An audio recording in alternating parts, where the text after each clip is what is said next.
Triplex విల్లాలు మీకోసం సిద్ధంగా ఉన్నాయి. APR project Bachupally.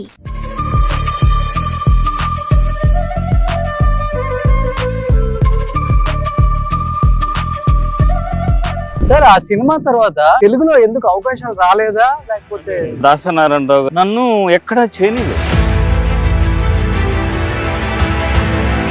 ఎన్నో నిద్రలేని రాత్రులు ఉంటాయి కదా అవకాశాల కోసం వెతుకుతూ, చిరంజీవి గారు, మీరు, రాజేంద్ర ప్రసాద్ గారు? లేదు, నేను టు బి ఫ్రాంక్, నేను ఏ అవకాశం ఒక ఆఫీసు పోయింది లేదు.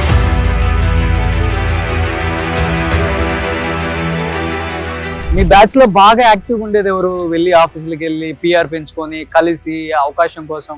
రాజేంద్ర ప్రసాద్, ఎన్టీ రామారావు గారి ఇంటికి వెళ్తాననేవాడు. ఇప్పుడు శరత్ బాబు గారు, రమాప్రభు గారు ఎక్కడ కనెక్ట్ అయ్యారు అసలు? నేను వాళ్ళని కలిసేటప్పటికే వాళ్ళిద్దరు భార్య భర్త. రెడ్డి అనేది మీకు ట్యాగ్ లేని ప్లస్ అయిందా మైనస్ అయిందా? కేవలం రెడ్డి కావటం వల్లే తొక్కేశారు, కరెక్ట్ కదా? అటు ఉంటుందని అనుకుంటే ఆ రోజు నాకు ఎంఎస్సీ రెడ్డి నాకు ఇచ్చి ఉండొచ్చుగా. ఆయన టైం ఆ వ్యక్తి కాదు కదా మీరు. ఏంటి సార్ విజయ్, ఈసారి వచ్చే అవకాశం ఉందా? ఈ రోజు పరిస్థితి ఏంటంటే ఎలక్షన్ బీచ్కి వెళ్ళాం కదా, వెనకుంటారు అనమాట ఫిషర్ మ్యాన్. తెలుగు హీరో యార్పుడి కొంగలకి Allu Arjun super hero sir. ఎవరు అస్సలు తగ్గేదిలే. ఎప్పుడైనా ఇద్దరు కూర్చున్నప్పుడు, లేకపోతే మీరైనా కానీ కొడుకు జీవితం వల్ల, నా జీవితం వల్ల తెలుగు ఇండస్ట్రీలో అవకాశాలు రాకుండా ఇలా అయిపోయామని బాధపడ్డ సిచ్యువేషన్స్ ఉన్నాయా? అర్థం కాల ఏందిరా మన పరిస్థితి.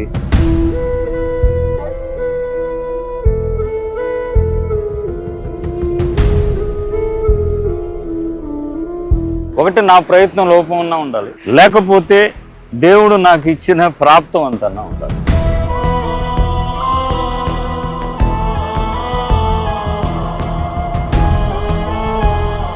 ఈయనకున్న ఈ చాదస్తం వల్ల కుటుంబానికి దూరంగా ఉంటున్నారు, భార్యకి దూరంగా ఉంటున్నారు, పిల్లలకి దూరంగా ఉంటున్నారు. వాళ్ళు కూడా ఈయన పట్టించుకోరు అనే ఒక మాట బయట వినిపిస్తుంది. అందుకనే సపరేట్ గా సింగిల్ గా బతుకుతున్నారు. ఈ జీవితాన్ని నా కోసం నేను బ్రతకాలి.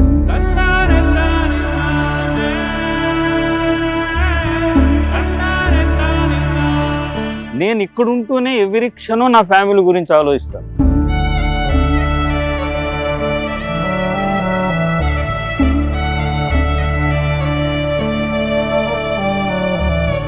మనం దూరంగా ఉంటే సో ఎవరికి ఏ బాధ ఉండదు కదా. ఇదే నా పాలసీ.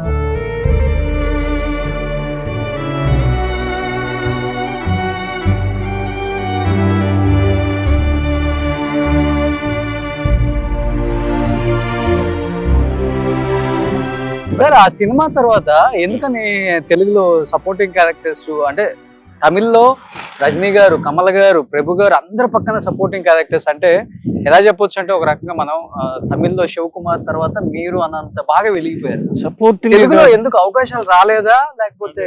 నేను యాక్చువల్గా తెలుగులో రాలా నాకు. అదే నా బ్యాడ్ లక్. నాకు ఆ సినిమా రన్నింగ్ లో ఉన్నప్పుడు 2-3 అవకాశాలు వచ్చాయి.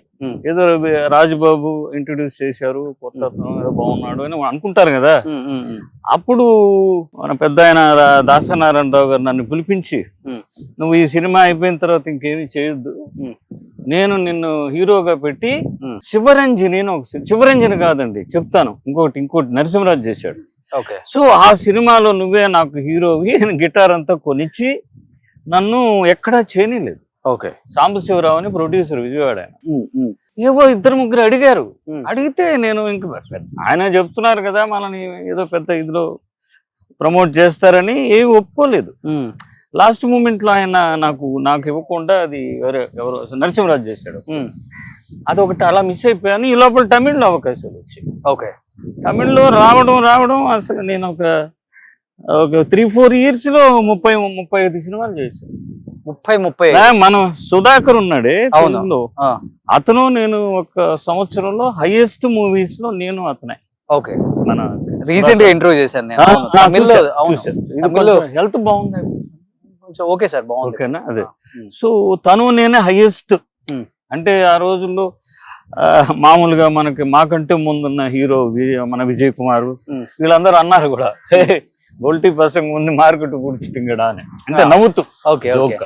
ఓకే ఆ తర్వాత చూసుకుంటే 3-4 years సినిమా లేదు, షూటింగ్ పోయి 4 నెలలు అయింది, ఎవడు రావడం లేదు. అర్థం కాల ఏందిరా మన పరిస్థితి. ఓకే పక్కా తెలుగు మళ్ళీ పక్కా తెలుగు ఎవరు లేరు, ఏ పేపర్ తెలియదు, ఎవడు అసలు మనకి ఏ విధమైన ఏమంటారు ఏదో ఒక వ్యాకింగ్స్. సరే లేని వాళ్ళు కూడా వచ్చారనుకోండి, రజనీకాంత్కి ఏమీ లేదు, సార్ అవన్నీ వేరే, అనుకున్నది అంతే. మీది ఎవరు బ్యాచ్ ఫిల్మ్ ఇన్స్టిట్యూట్ లో? మేమందరం ఒకటే అండి, 2 years కోర్స్ అది. ఓకే ఆ 2 years కోర్సులో ఉన్న వాళ్ళే రజనీకాంత్ కావచ్చు, చిరంజీవి కావచ్చు, భానుచంద్ర, సుధాకర్, మన రాజేంద్ర ప్రసాద్, హరిప్రసాద్, 1 year అటు 1 year ఇటుగా అందరూ టుగెదర్ ఆల్మోస్ట్. సో అలా కాబట్టి అందరూ లింక్డ్. అందరు 1 year అటు ఇటుగా ఉన్నారు. మొత్తం అందులో నుంచి వచ్చింది 2 batches. దాంట్లో భానుచంద్ర కూడా ఈ మధ్య చేసినట్టు భాను. సో అలా అలా అలా అలా గడిచిపోయింది కాలం. ఓకే కానీ మీరు ఎప్పుడన్నా ఫీల్ అయ్యారా, నేను చూసుకుంటే తెలుగు ఇండస్ట్రీలో ఎంటర్ అయ్యి ఎటువంటి అవకాశాలు రాకుండా తమిళ ఇండస్ట్రీకి రావాల్సి వచ్చింది, ఒక తెలుగు అబ్బాయి, నెల్లూరు అబ్బాయి అండి. ఒక పక్కన మీ కొడుకు శ్రీనాథ్ గా దాసరి గారు అక్కడ ఫూల్స్ అని ఇంట్రడ్యూస్ చేసి ఒక హీరోగా 2-3 సినిమాలు తీసి, మళ్ళీ సపోర్టింగ్ క్యారెక్టర్స్ 2-3 సినిమాలు తీసి, అతనికి కూడా అక్కడ అవకాశాలు రాకుండా మళ్ళీ తమిళ ఇండస్ట్రీకి వచ్చి ఇక్కడేంటి తను ప్రూవ్ చేసుకోవడానికి వచ్చిన అవకాశాల ద్వారా ఈ రోజు రమణ అంటే అందరికి తెలుసు. ఎప్పుడైనా ఇద్దరు కూర్చున్నప్పుడు, లేకపోతే మీరైనా కానీ కొడుకు జీవితం వల్ల నా జీవితం వల్ల తెలుగు ఇండస్ట్రీలో అవకాశాలు రాకుండా ఇలా అయిపోయామని బాధపడ్డ సిచ్యువేషన్స్ ఉన్నాయా? నేనేమనుకుంటానంటే నాది 2 అదృష్టం, నేను దేవుణ్ణి నమ్ముతాను. ఓకే నాకు దైవ భక్తి ఎక్కువ, దేవుణ్ణి నమ్ముతాను. అందుకని దేవుణ్ణి నమ్మి మనం ఇంట్లో కూర్చొని దేవుడా దేవుడా అంటే రాదు. మనం ఏదో ఒకటి చేస్తూ ఉండాలి. ఒకటి నా ప్రయత్నం లోపం ఉన్నా ఉండాలి, లేకపోతే దేవుడు నాకు ఇచ్చిన ప్రాప్తం అంతనా ఉండాలి. ఎవరిని నేను తెలుగు ఇండస్ట్రీయా తమిళ ఇండస్ట్రీయా బ్లేమ్ చేయడం అంటే ఏమి ఉండదు. బ్యాడ్ లక్ అని ఫీల్ అవుతారు అంతే, అంతకని మనకి ఉన్నది అది. ఏమో నా లోపమే ఉండొచ్చు, మా అబ్బాయి లోపం ఉండొచ్చు. మా అబ్బాయికి అన్ని ఉన్నాయి, పర్సనాలిటీ ఉంది, టాలెంట్ ఉంది, లాంగ్వేజ్ ఉంది. అంటే నేను జడ్జ్ చేయగలను కదా, ఇంత ఆర్టిస్ట్ గా ఉండి నా కొడుకుని నేను జడ్జ్ చేసినప్పుడు ఈజ్ ఫిట్ ఫర్ యాక్టర్ కావాల్సిన అన్ని లక్షణాలు ఉన్నాయి. అవును, మరి ఇంతే ఉందేమో, ఇంకా ముందు ఉందేమో, ఎవడ చూసాడు అనుకుందాం. ఓకే సో అందుకని పెద్దగా ఆలోచించాల, వచ్చిన అవకాశాలను తమిళ్లో చేసుకుంటే అంతే. ఏముంది ఆలోచించడానికి, ఏమన్నా మనం ఏమన్నా 1000 ఏళ్ళు ఉంటామా? మీరు రూమ్మేట్స్ అన్న సార్, చిరంజీవి గారు, మీరు, సుధాకర్ గారు, హరిప్రసాద్ గారు? అంటే నాకు రూమ్మేట్ అంటే ఇవి మన రాజేంద్ర ప్రసాద్, ఓకే, చక్రపాణి, రోజారామ్ గారి హస్బెండ్.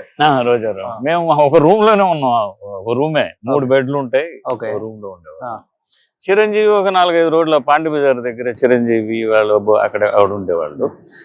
ఫ్రీక్వెంట్ గా మీట్ అవుతుండేవాళ్ళం. అక్కడ పాండి బజార్ లో తెలుగు హోటల్ ఏదో ఉండేది, సుప్రియా అని. ఓకే అక్కడే భోజనం. రజనీకాంత్ అప్పుడు ఆయన ఎక్కడైనా ఉంటుండేవాడు, ఒక రూమ్ అనే కాదు కానీ ఈ స్టేస్ ఎక్కడ కావాలంటే అక్కడ ఉంటాడు. ఎన్నో నిద్రలేని రాత్రులు ఉంటాయి కదా అవకాశాల కోసం వెతుకుతూ, చిరంజీవి గారు, మీరు, రాజేంద్ర ప్రసాద్ గారు? లేదు, నేను టు బి ఫ్రాంక్, నేను ఏ అవకాశం ఒక ఆఫీసుకు పోయింది లేదు. నేను గొప్పగా చెప్పుకోవడం లేదు. ఫిలిం ఇన్స్టిట్యూట్ లో ఉన్నప్పుడు రాజబాబు ఫిలిం మీద వేశారు తెలుగు సినిమా. ఆ చేంబర్ కి మేము అందరం వెళ్ళాము. నన్ను చూసి ఇట్లా ఇలా అని ఎర్రగా బుర్రగా బాగున్నాడని పొద్దున పాముగురు హోటల్కి రమ్మన్నారు. ఫోటోలు తీసి పేపర్లు వేశారు. ఆ తర్వాత చూస్తే తమిళ సినిమా వాళ్ళు ఎవరో తీసుకుపోయారు, ఇందులో నువ్వు హీరో అన్నారు, యాక్ట్ చేయించారు, అంతే. నేను ఎవరు సో మీ బ్యాచ్ లో ఫస్ట్ అవకాశం వచ్చింది మీకే? ఆల్మోస్ట్ నేనే. సుధాకర్ గారికి ఆ తర్వాత ఫస్ట్ అనౌన్స్ చేసేది నేనే. ఇంకా నా కోర్సు 3 months 4 months ఉండింది. అప్పుడే అనౌన్స్ చేశారు. మాకు ప్రిన్సిపల్ పర్మిషన్ కూడా ఒక లెటర్ ఇవ్వమంటే ఇచ్చారు. అందరూ నన్ను రెడ్డి రెడ్డి అనేవాళ్ళు. సో అలాగా నేను ఎంత చెప్పానే, నా లోపం అని నేను ముందాక అన్నాను. మీరు అన్నారు చూసారా, మీకు ఫీలింగ్ లేదా అని. ఏమో నేను ఎక్కడికి వెళ్ళను, ఎవరిని కలవను, వస్తే చేద్దాంలే అనుకుంటా. మీ బ్యాచ్ లో బాగా యాక్టివ్ ఉండేది ఎవరు? వెళ్ళి ఆఫీసులకి వెళ్ళి పిఆర్ పెంచుకొని కలిసి అవకాశం కోసం? చిరంజీవి గారు, రాజేంద్ర ప్రసాద్. నాకు నా నాలెడ్జ్ లో రాజేంద్ర ప్రసాద్ బాగా, మేమందరం ఉన్నప్పుడే ఏదో పొద్దునే ఎన్టీ రామారావు గారి ఇంటికి వెళ్తాననేవాడు. వెళ్ళి ఆడికి వెళ్ళొచ్చేవాడు. మాకు అంటే ఆయన ఎక్కడికి వెళ్తాడు, ఎన్టీ రామారావు గారి ఇంటికి వెళ్ళొచ్చానంటాడు. ఎందుకంటే తను కూడా ఏదో నిమ్మకూరు నుంచి వచ్చాడు. ఓకే. ఏదో వాళ్ళ ఫాదరు వాళ్ళ ఎన్టీ రామారావు వాళ్ళ ఇంట్లో ఏదో ట్యూషన్లో చెప్పారని ఏదో వినేవాడు. వీళ్ళు వచ్చేవాడు, వాడు తిరిగేవాడు. అలా ఆ తర్వాత మేము రమాప్రభ, శరత్ బాబు, కొంచెం నాకు క్లోజ్ శరత్, వీళ్ళందరూ వాళ్ళిద్దరూ డ్రామాలు మీరు ఒక టీమ్. నేను శరత్ బాబు రమాప్రభ డ్రామాలు వేసాం తెలుగులో. రవీంద్ర భారతిలో ఒక షో కూడా వేసాం, తర్వాత వేసాం. అంటే శరత్ హీరో అయ్యి అప్పుడు బిజీగా లేడు, వేషాలు లేవు. ఓకే. సో రమాప్రభ అప్పుడు ఆ రోజుల్లో ఆమె ఒక ట్రూప్ పెట్టి ఏదంటే అప్పుడు రాజేంద్ర ప్రసాద్ నాతో వచ్చేవాడు కూడా. అలా రాజేంద్ర ప్రసాద్ ఆ ఫ్యామిలీతో లింక్ అయ్యి పెళ్లి చేసుకోవడం. ఆ తర్వాత అతను టేక్ ఆఫ్ అయింది కెరీర్. అది నో, మిగతా వాళ్ళు అందరూ ట్రై చేస్తుంటారు. అంటే నేను గొప్పగా చెప్పుకోవడం లేదు, నేను వెళ్ళలేదు అనే పాయింట్. ఓకే. నేను అంతే. ఇప్పుడు శరత్ బాబు గారు, రమాప్రభు గారు ఎక్కడ కనెక్ట్ అయ్యారు అసలు? ఎవరికి ప్రపోజ్? మాకు చాలా ఇయర్స్ గ్యాప్ కూడా ఉంది. వాళ్ళు అంటే నేను వాళ్ళని కలిసేటప్పటికే వాళ్ళిద్దరు భార్య భర్తలు. ఓకే. నాకు వాళ్ళు తెలిసేటప్పటికే దేవరు. కాబట్టి వాళ్ళకి వాళ్ళు ఎక్కడయ్యారు, ఏమయ్యారు అనేది నాకు డీటెయిల్స్ తెలియదు. వాళ్ళు విడిపోయే స్టేజ్లో కూడా నాకు పెద్ద కాంటాక్ట్ లేదు. విడిపోయేటప్పుడు కూడా విడిపోతున్నారని తెలుసు, విడిపోయారని తెలుసు. తర్వాత శరత్ను కలిశాను. తర్వాత శరత్ ఆయన లైఫ్ లో ఇంకొక ఆమె రావడం అవన్నీ తెలుసు. కానీ ఆమె కూడా పోయింది కదా. ఆమె కూడా కారణాలు మనం ఎందుకు, కొన్ని విషయాలు మనం ఎవరి గురించి అనకూడదు. పైగా శరత్ లేడు, వెళ్ళిపోయాడు కాబట్టి. కానీ శరత్ గారికి ఎటువంటి వారసులు లేరు. ఇప్పుడు ఆయన ఆస్తుల కోసం చాలా గొడవలే జరుగుతున్నాయి. నీకు నాకు అని ఎక్కడెక్కడ ఉన్నాయో ఆయనకి తెలియదు. ఇక్కడ కూడా ఉంది, మా ఇంటి దగ్గర ఇక్కడ ఈ పక్కనే ఉంది మంచి ఆస్తి కూడా ఒకటి. లేబర్స్ ఎక్కడ ఉన్నాయో బినామీలకు కొంత రాశారు అని చెప్తుంటారు. లేదండి, శరత్ చాలా పద్ధతైన వ్యక్తి. అలా అంతా ఏముండవు. ఇప్పుడు ఆయన పోయాడు కాబట్టి ఉన్న వారసులు ఆయనకి ఏదో బ్రదర్స్ ఉన్నారు, ఏదో పిల్లవాళ్ళని పెంచుకుని ఇవన్నీ ఉన్నాయి. వాళ్ళు చేసుకుంటున్న ఇష్యూ ఏంటి వచ్చే గానీ శరత్ వరకు ఈజ్ అ జెంటిల్మెన్. తను చాలా పద్ధతైన వాడు. సో తను మనం ఏమి చేయలేం. ఆయన ఆస్తి కోసం వీళ్ళు కొట్టుకుంటున్నారంటే వీళ్ళ తప్పు. సో ప్రాపర్టీస్ అయితే బాగా చెన్నైలో 500 కోట్లు ఉన్నాయని చెప్పండి. శరత్ రన్నింగ్ లోనే ఉన్నాడు. ఎప్పుడు ఒక ఆర్టిస్ట్ కి ఏంటంటే ఇప్పుడు చంద్రమోహన్ మీరు తీసుకోండి, రన్నింగ్ లోనే ఉన్నాడు అంటిల్ హిస్ లాస్ట్ బ్రీత్ అనుకుందాం. ఆల్మోస్ట్ ఒక ఆర్టిస్ట్ రన్నింగ్ లో ఉంటే ఆయన హీరో వేషాలు ఎక్కర్లే. క్యారెక్టర్ గానీ ఇంకోటి గానీ నేను అదే ఒక ఆర్టిస్ట్ నేను ఎప్పుడు అనుకుంటాను. బ్రహ్మాజీ, మన తెలుగులో బ్రహ్మాజీ ఉన్నాడు ఎప్పుడోటండి బాబు. బహుశా నేను సినిమాలకు వచ్చినప్పటి నుంచి బ్రహ్మాజీని చూస్తున్నానా అన్నంత ఫీలింగ్ ఉంది నాకు. ఓకే. సో ఇప్పుడు బ్రహ్మాజీ అనుకుంటే ఒక హీరోలకున్న ఆస్తి కంటే బ్రహ్మాజీ దగ్గర ఎక్కువ ఉంటుంది అనుకుంటున్నా. లేని సినిమా లేదే. చిరంజీవి సినిమాలో ఉన్నాడు, నాగార్జున సినిమాలో ఉన్నాడు, లేకపోతే కొత్తగా వచ్చిన హీరోల సినిమాలో ఉన్నాడు. So that is blessed. ఒక ఆర్టిస్ట్ కి ఏదో ఒక వెలిగి దబక్కన పడిపోతే నరకం. బట్ ఎప్పుడన్నా ఫీల్ అవుతారా ఇండస్ట్రీలో నన్ను ఏదో ఒక హీరో తొక్కేశారు, అందుకే నేను అక్కడ చేయలేకపోయాను, తమిళ ఇండస్ట్రీకి వచ్చాను అని అక్కడ ఇక్కడ చెప్పుకున్నారు విజయ్ బాబు గారు. Is it right? లేదు, ఇవన్నీ గాసిప్స్. అలా తొక్కేయడాలు ఉండవు.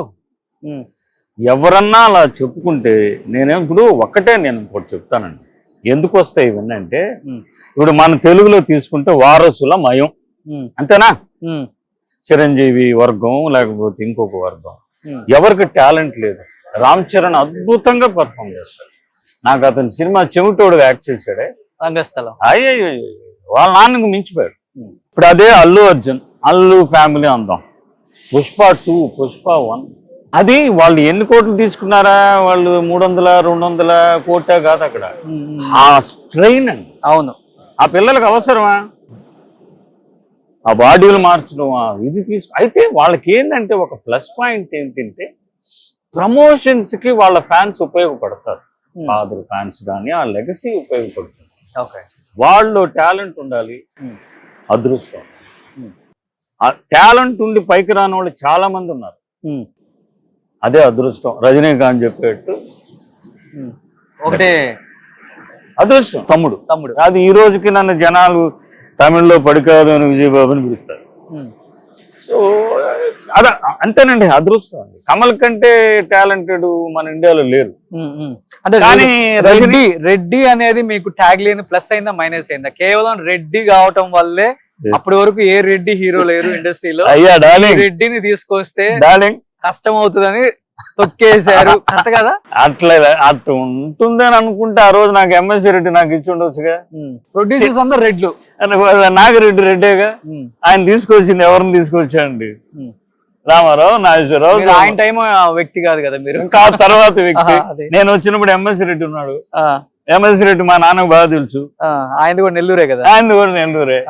ఏమనండి, నేను I don't believe such things. Talent కి మించింది లేదు, టాలెంట్ అదృష్టం. సో అందుకని ఆ కాస్ట్ ఫీలింగ్ అనేది మీకు ఇబ్బంది అవ్వదా? నాకు లేదు లేదు, నేను ఎప్పుడు అలా ఫీల్ అవ్వలేదు. అయింటే ఓపెన్ గా చెప్పేస్తా, నాకేంటి భయం. ఓకే, అలాంటిదంటే నేను సార్ ఇంత మందితో అంటే ఇప్పుడున్న గొప్ప గొప్ప నటులతో మీరు స్క్రీన్ షేర్ చేసుకోకపోయినా గానీ ఒక రూమ్మేట్ గా, ఒక బ్యాచ్ మేట్ గా ఉన్నారు కాబట్టి చిరంజీవి గారు అంటే ఏమని చెప్తారు ఒక మాటలో? మీరు చూసిన చిరంజీవి వేరు, ఇప్పుడు చిరంజీవి వేరు. నేను చిరంజీవి, రైట్, చిరంజీవిని నేను చిరంజీవి తమిళ్లో ఒక సినిమా యాక్ట్ చేసాం. ఆ సినిమా పూర్తి అవ్వలే. ఆమె కేఆర్ విజయ్ ఉన్నారే పెద్ద ఆమె, అవును, ఆమె సొంత సినిమా అది. దాంట్లో నేను చిరంజీవి యాక్ట్ చేసాం. చిరంజీవి విలను, నేను హీరో. 10-15 రోజులు షూటింగ్ జరిగింది. మళ్ళీ అది ఎందుకు ఆఫ్ అయిపోయిందో ఆ ప్రాజెక్టు. తర్వాత చిరంజీవి స్టార్ అయిపోతున్న స్టేజ్లో ఒకసారి ఎక్కడో ప్రీవ్యూ థియేటర్లో కలిసాం. ఆ తర్వాత నేను చిరంజీవిని మా అబ్బాయి ఫూల్స్ ఓపెనింగ్కి వచ్చినప్పుడు కలిసాను. తనే క్లాప్ కొట్టాడు. నేను చెప్పాను కదా, నేను ఎవరిని కలవను అంటే నాకు పొగురు కాదు, ఎందుకు ఆయన నీళ్ళు మనం డిస్టర్బ్ చేయాలి, ఇంతే నేచర్. అప్పుడు కూడా ఎక్కడో వెనకలున్నా, ఎక్కడో చూసేసాడు చిరంజీవి. నేను కనపడ్డాం, సుధాకర్ ఉన్నాడు, వాడు నేను మాట్లాడుకుంటున్నాం, చూశాడు, నేరుగా వచ్చాడు. నేరుగా తనే వచ్చాడు, వచ్చి పట్టుకుని అప్పుడు నేను చాలా సీరియల్స్ చేస్తున్నాను, చాలా బిజీగా ఉన్నాను సీరియల్స్ లో, తెలుగు తమిళ్. నేను సీరియల్ రోజు మా ఇంట్లో చూస్తారు, అది ఇది చాలా పేతగా మాట్లాడుకొని తనకు అప్పుడే తెలుసు మా అబ్బాయి ఇందులో హీరో అని. Is very happy. దగ్గరకు వచ్చి వాడిని కబులించుకొని ముందు పెట్టి చాలు, అంతకు మించి మనకి అది చాలు కదా. ఓకే, ఒక బహుశా ఇప్పుడు ఏదైనా నాకు సందర్భం కలిసి చిరంజీవిని కానీ నేను రావాలంటే మరుక్షణమే రా, నీకు లేనిదే విజయ్ అంటాడు. ఓకే, సో తను అంతవరకు ఎప్పుడు కూడా అలా డౌన్ టు ఎత్తే ఉంటారు ఫస్ట్ నుంచి కూడా. అట్టని కాదు, నేను ఎవరితో ఎలా ఉంటారు అనేది కాదు, నాతో ఉండేది నేను చెప్తా. ఓకే, సో అందరితో ఎలా ఉంటాడా మరి అనేది నేను ఐ కాంట్ సే దట్. నా పర్సనల్ ఎక్స్పీరియన్స్. నన్ను అడిగితే ఒకవేళ లేదనుకో మొహమాట లేకుండా చెప్తా.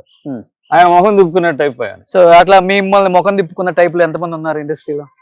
మీకు బ్యాడ్ ఎక్స్పీరియన్స్? నాకు బ్యాడ్ ఎక్స్పీరియన్స్ ఏంటంటే, నాకు పడికాదం సినిమా పెద్ద సక్సెస్. ఆ సక్సెస్ తర్వాత నన్ను ఏదో సినిమాకి అడిగారు, ఊటీలో షూటింగ్. అందులో ఇంకొక హీరో ఉన్నాడు, హీరో పేరు చెప్పను వదిలే, అతను మార్కెట్ లో ఉన్న హీరో. నేను ఎప్పుడు కొన్ని అడిగేస్తాను, నాకు డబ్బులు ఎంత ఇచ్చారు అనేది పాయింట్ పక్కన పెడితే క్యారెక్టర్ను అసలు ఏంటి, ఎలా ఎక్కడ స్టే చేయాలి అని అడుగుతాగా. అవన్నీ మన లోపల కొన్ని ఉంటాయి. ఏదో చెప్పారు వాళ్ళు, ఇక్కడ సార్ ఇక్కడ సార్ అని. నేను షెడ్యూల్ స్టార్ట్ అయిన 3వ రోజు వెళ్ళా ఊటీకి. దిగుతూనే నేను చెప్పింది, వాళ్ళు చెప్పిన దగ్గర కాకుండా ఇంకో దగ్గర రూమ్ అన్న వెళ్ళింది బండి కాదు. ఆడికి వెళ్ళి నాతో ఇంకొక హీరో ఉన్నాడుగా, తను ఎక్కడ స్టే చేస్తున్నాడు అడిగా. అడిగితే ఊటీలో అప్పుడు ఫెర్నెస్ ప్యాలెస్ అని ఒకటి ఉండేది, చాలా బాగా బ్రహ్మాండం, ఇప్పుడు కూడా ఉందేమో నాకు తెలియదు. అక్కడ ఉన్నారు సార్ అన్నారు. ఏం మాట్లాడలే నేను. సరే మేనేజరు మీరు రెస్ట్ తీసుకోండి సార్, మళ్ళీ మీకు డైరెక్టర్ని కనుక్కొని చెప్తాను అన్నాడు.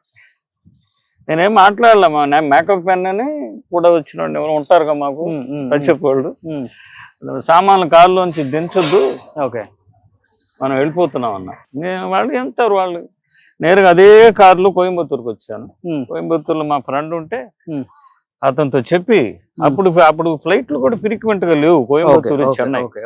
అతన్ని రే నీ బండి ఇవ్వరా, నీ చెన్నై వెళ్ళిపోవాలని చెన్నై వచ్చాను కోయంబత్తూరు నుంచి. వాళ్ళు ఏదో మొత్తానికి ఎత్తుకున్నారు, వచ్చి లేడు ఇంటికి. అప్పుడు ల్యాండ్ లైన్ లాగా మొబైల్ కావు. ఇంటికి ఫోన్ చేస్తే ఆయన వచ్చారే, ఊటీకి వచ్చారే షూటింగ్ కి. నా వైఫ్ లేదు మేడం సార్ బయలుదేరేశారంట. తర్వాత ఏదో మొత్తానికి లైన్ లో వచ్చారు, నేను రాననేసాను. ఓకే సార్ సార్ సార్ అండి, వద్దు మీరు తప్పు చెప్పారు. చిన్న చిన్న వాటికి కొంచెం నేను అడుగుతా, నేను చెప్తున్నాను కదా, నేను అక్కడికి వచ్చి మీకు ఇబ్బంది పెట్టను. నేను ముందే నా కండిషన్స్ చెప్పాను. అర్థమైంది. సో మీరు ఇప్పుడు ఏమొద్దు, మీరు ఇచ్చినప్పుడు మీరు అదేదో చెక్ ఇచ్చేస్తాను. అంటే ఇది పొగురు అనుకోవద్దు, నాలో ఉన్నాడు కదా ఒకడు, వెంకటేశ్వర రెడ్డి. విజయ్ ఎవడైనా అనుకో, వెంకటేశ్వర రెడ్డి అనుకో, విజయబాబు అనుకో, ఎల్లయ్యో, నాలో వాడికి నేను బదులు చెప్పుకోవాలి. ఓకే, అది అది అది తప్పు సార్. లైఫ్ లో ఇలా ఉండబట్టే విజయబాబు గారికి పర్సనల్ లైఫ్ లో కూడా ఇబ్బంది ఎదురవుతున్నాయి కొన్ని. ఎందుకంటే ఇంత సంపాదించి ఇన్ని ఇక్కడ తమిళ్లో అవకాశాలు తెచ్చుకొని, కొడుకు మంచి అవకాశాలు తెచ్చుకొని, కొడుకు మంచి స్థాయిలో ఉండి, ఈయనకున్న ఈ చాదస్తం వల్ల కుటుంబానికి దూరంగా ఉంటున్నారు, భార్యకి దూరంగా ఉంటున్నారు, పిల్లలకు దూరంగా ఉంటున్నారు. వాళ్ళు కూడా ఈయన పట్టించుకోరు అనే ఒక మాట బయట వినిపిస్తుంది. అవునా? అందుకనే సింగిల్ గా బతుకుతున్నారు. బాగుంది ఇది వినడానికి. నా గురించి మాట్లాడుకునే అంత పెద్దవాడినా నేను, పర్వాలేదు. ఇంకోటి చెప్పనా, నేను సో అటాచ్డ్, నేనేమంటాం తమిళ్లో అంటారు, తెలుగులో ఫ్యామిలీ పూచి, ఇంటికే పరిమితమైన వ్యక్తిని. ఓకే, నేను నా భార్య అదే ఇంటికి పరిమితం అవుతారు. ఈ ఇంటికి ఇంటికి అదే ఈ ఇంట్లో ఇప్పుడు ఎందుకున్నానంటే, ఇప్పుడు మనిషికి ఒకే జీవితం. అది చిన్నప్పుడు 10 ఏళ్ల వరకు మనకు తెలియదు. మా జనరేషన్ లో 10 ఏంట్లే, 15 ఏళ్ల వరకు ఏమీ తెలియదు. మీ జనరేషన్స్ వేరే, ఇప్పుడున్న పిల్లలు వేరే. ఏ జీవితం అప్పుడు అనుభవించాలి. మళ్ళీ ఇంకొకటిసారి పుడతాం, అవన్నీ నాకు నమ్మకాలు లేవు. ఓకే, ఇంకా వస్తాయేమో. అర్థమైంది. ఇప్పుడు ఈ జీవితంలో నేను పుట్టా, మా అమ్మ నాన్నకి నేనేం చేశాను, తర్వాత నా జీవితంలో ఒక భార్య వచ్చింది, తనకేం చేశాను, భర్తగా, ఒక కొడుకుగా, నా అక్క చెల్లెళ్ళు ఉంటే ఒక సహోదరుడుగా, నాకు పిల్లలు పుట్టారు, తండ్రిగా నేనేం చేశాను. అంతేనా? అంతే. ఓకే, అక్కడి నుంచి ఇంకో స్టెప్ తీసుకుందాం. నేను తాతనయ్యాను. తాతనైన తర్వాత నాకు మనవరాళ్ళు ఉంటే వాళ్ళకి నేను ఏమి చేస్తున్నాను. ఓకే, ఇంతేనా బాధ్యతలు? అంతేనా కాదా? నువ్వు చెప్పు నాకు. అవును. సో వాటిలన్నిట్లో నాకున్న లిమిటేషన్స్ లో నేను కరెక్ట్ గా ఉన్నాను. ఓకే, ఎందుకు నేను ఇలా ఉంటున్నాను నువ్వు అన్నట్టు ఎవరో అని ఉన్నా కూడా, ఇప్పుడు ఏంటంటే నేను 15 ఏళ్ళ జీవితం నాకేమి తెలియదు అన్నాను కదా. ఇప్పుడు ఇంకా నేను 15 ఏళ్ళు బ్రతుకుతానో ఉంటానో నాకు తెలియదు. ఈ జీవితాన్ని నా కోసం నేను బ్రతకాలి, నాతో. అందుకే ఫ్యామిలీకి కొంచెం దూరం కాదు, నేను ఇక్కడ ఉంటూనే ఎవరి క్షణం నా ఫ్యామిలీ గురించి ఆలోచిస్తాను. ఫ్యామిలీ ఇక్కడికి వస్తారు, నేను వెళ్తాను. అయితే నాకేంటంటే నాతో నేను ఎక్కువ గడపాలి. ఓకే, నాతో నేను గడపాలి. నాతో నేను గడపడం నాకు ఏ డిస్టర్బ్. ఇప్పుడు మనవాళ్ళు ఇప్పుడు అనుకుందాం, చిన్నపిల్లలు ఎక్కువ దూకుతారు సోఫాల్లో, నాకు అది ఇష్టం ఉండదు. అదే నా కొడుకు ఇంటికి వెళ్ళి నేను అన్నాను అనుకో, నా కోడలు ఫీల్ అవ్వచ్చు, ఈయనేంద్రా నష్టపెడుతున్నాడు ఇలా. అవునా కాదా? సో దానివల్ల మీరే దూరంగా ఉంటున్నారు. అది ఓకే, మనం దూరంగా ఉంటే సో ఎవరికి ఏ బాధ ఉండదు కదా. ఇది నా policy. Okay, so last time కొన్ని బీచ్ హౌసెస్ చేసినప్పుడు ఆర్టిస్టులు చెప్పారు, లాస్ట్ ఒక ఫ్లడ్ వచ్చినప్పుడు మొత్తం ఇల్లులన్నీ మునిగిపోయాయి అని. సో మీది పక్కనే ఉంది కదా సార్?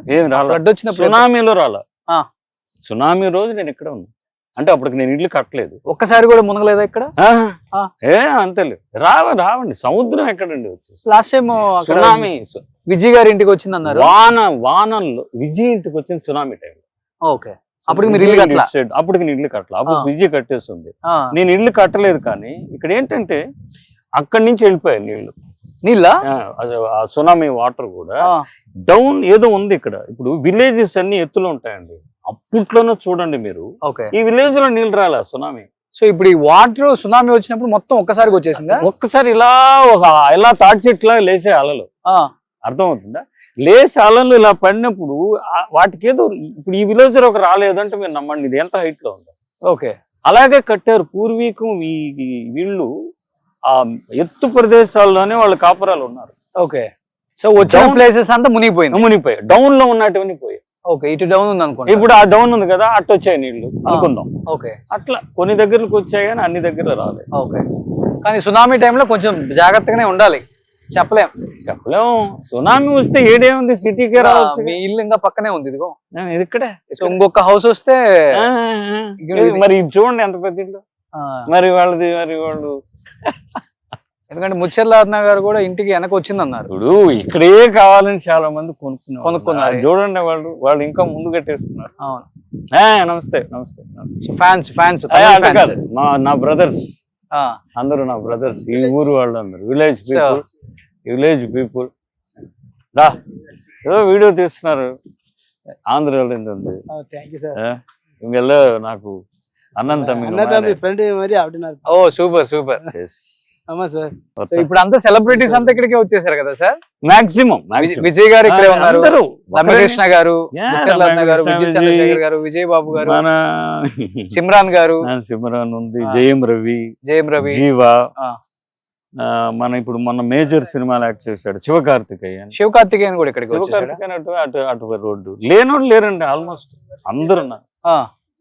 ఓకే. అజిత్ కూడా ఎక్కడెక్కడ ఉన్నాడు. ఓకే.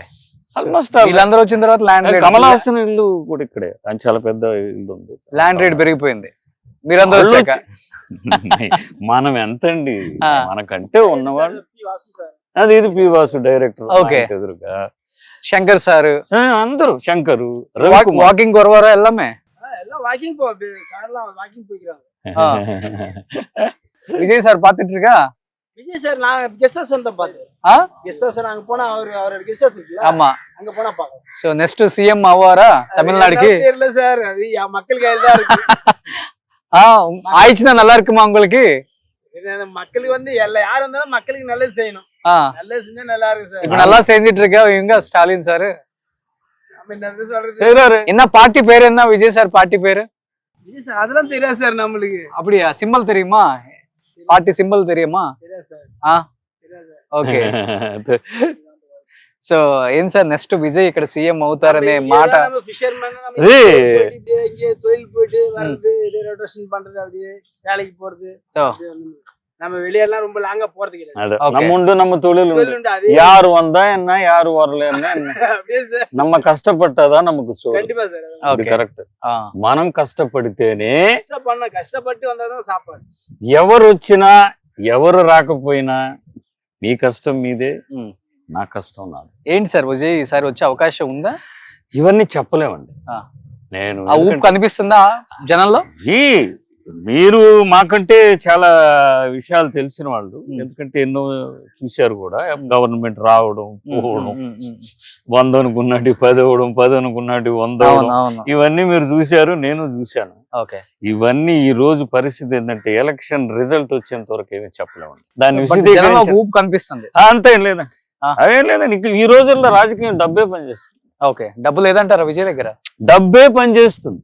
ఓకే. మరి అది ఎవరి దగ్గర ఉంది, ఎవరి దగ్గర లేదు. సో అవన్నీ నేను మళ్ళీ విశదీకరించడం నాకు ఇష్టం లేదు. ఓకే. ఫైనల్ మూమెంట్ డబ్బే పనిచేస్తుంది. సూపర్. అంతే. సో లాస్ట్ అండ్ ఫైనల్ గా ఏం చెప్పాలనుకుంటున్నారు తెలుగు ఆడియన్స్ కి? మన తెలుగు ఇండస్ట్రీ ఈ రోజు ఇండియాలోనే కాదు, అఫ్ కోర్స్ ఇండియా గురించే మాట్లాడుకుందాం మనం. హాలీవుడ్ గురించి నాకు నాలెడ్జ్ లేదు. సో ఇప్పుడున్న యాక్టర్స్ ఎవరు ఇష్టం తెలుగులో మీకు? నాకు అల్లు అర్జున్ గారు, ఎన్టీఆర్ గారు, ప్రభాస్ గారు, అందరు చెప్పారు. నేను అంటే ఇష్టం లేదు. ఒకటి అన్నా, మీరు నానికి తీసుకోండి, రవితేజ తీసుకోండి, లేకపోతే అల్లు అర్జున్. అల్లు అర్జున్ ఏం చేశాడండి బాబు ఆ పుష్ప 2. మీరు నమ్ముతారా, 4 రోజులు కంటిన్యూస్ గా చూశారు. అవునా? First day Telugu, second day Tamil, మళ్ళీ 3వ రోజు హిందీ, 4వ రోజు మళ్ళీ నా వైఫ్ కోసం తెలుగు. ఓకే. 4 days కంటిన్యూస్ చూశాను. అది చూసిన తర్వాత పుష్ప 1 నేను మళ్ళీ టీవీలో ఏమంటాను, యూట్యూబ్ లో ఏంటి ఓటీటీలో 3 సార్లు చూశాను. ఓకే. ఎందుకంటే ఎలా చేయగలుగుతున్నారు ఆ పర్ఫార్మెన్స్, ఇయర్స్ టుగెదర్ వాళ్ళు అలాగే మైండ్ పెట్టి. మేము యాక్ట్ చేసాం, మేము కూడా యాక్ట్ చేసాం. ఆ రోజుల్లో 30 రోజుల్లో సినిమా తీసేవాళ్ళు, 25 రోజుల్లో సినిమా తీసేవాళ్ళు. సంవత్సరాలు గడ్డాలు మీసాలు పెంచేసుకొని ఆ కంటిన్యూటీలు, ఆ పర్ఫార్మెన్స్ ఏదో ఒక రోజులో యాక్ట్ చేసినట్టు చేయగలుగుతున్నారు. అవును. So great. మన అందరు హీరోస్. ఎక్కువ తమిళనాడులో బాగా ఫాలోయింగ్ ఉన్న తెలుగు హీరో అంటే ఎవరి పేరు చెప్తారు మీరు ఇప్పుడున్న జనరేషన్ లో? ఇప్పుడున్న జనరేషన్ లో బాగా ఫాలోయింగ్ ఈ రోజు ప్రెసెంట్ అంటే అల్లు అర్జున్. అవునా? ఈ రోజుకి తమిళనాడులో ఎస్. ఈ Pushpa effect. Okay. Pushpa effect అదిగో సూపర్ అంటున్నాడు చూడండి. సో ఆయన ఆయన ఫిషర్ మ్యాన్ ఇక్కడ ఆయన అల్లు అర్జున్ సూపర్ స్టార్ అంటున్నాడు. సూపర్ సార్ అల్లు అర్జున్ ఆ? ఫస్ట్ క్లాస్ చూసారా? Allu Arjun first class super அப்படியா ஹெவி சூப்பர் ஓ சூப்பர் ஹீரோ நல்லா பிடிக்குமா சூப்பர் பிடி சார் என்ன படம் பாத்துட்டு இருக்கா పుష్ప 2 పుష్ప எல்லாமே பார்த்தேன் ఓ సో ఇక్కడ మనం బీచ్ కి వెళ్ళాం కదా వెనకుంటారు అనమాట ఫిషర్ మ్యాన్ తెలుగు హీరో యారు పిడికి உங்களுக்கு Allu Arjun Allu Arjun super hero sir அவரு நல்ல பாடி ஸ்ட்ராங் சூப்பர் பாடி நல்ல ஃபைட் எல்லாமே என்ன படம் பாத்துட்டு இருக்கா உங்களது புஷ்பா 2 புஷ்பா எல்லாமே ఓ సో నల్ల పిడికం நல்லா பிடி சார் బాగా ఇష్టం అంటే అల్లు అర్జున్ అంటే తమిళనాడులో కూడా భారీ ఫాలోయింగ్ ఉందని చెప్తున్నారు బాగుంది. ఈ రోజు ప్రెసెంట్ ఇప్పుడు రేపు ఇంకోటి ఏదన్నా వస్తే అది చూస్తారు. ఆడియన్స్ பண்றாரு ఇప్పుడు நீங்க பண்ணுங்க எப்படி எப்படி பண்றாரு சூப்பரா இருக்கு சார் அச்சினா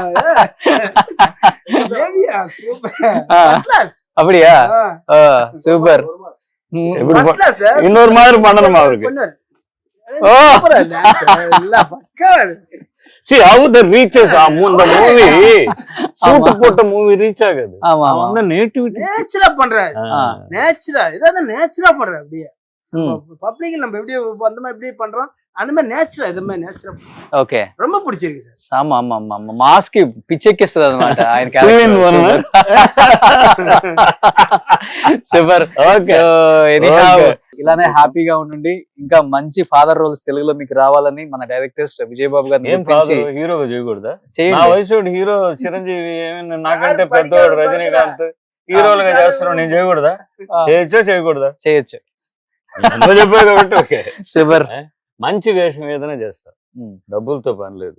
ఓకే వేషం బాగలేదు ఎందుకంటే ఆయనకే ఇక్కడ మినిమం ఒక 500 నుంచి అయ్యే, 700 కోట్ల ఆస్తులు ఉన్నాయి, కాదమ్మా, బాగా సంపాదించారు. మనసు లేదు, క్యారెక్టర్ ఏమి లేదు, ఒక రోజు పిలిచారా నేను అడిగేది ఇవ్వండి చేస్తాను.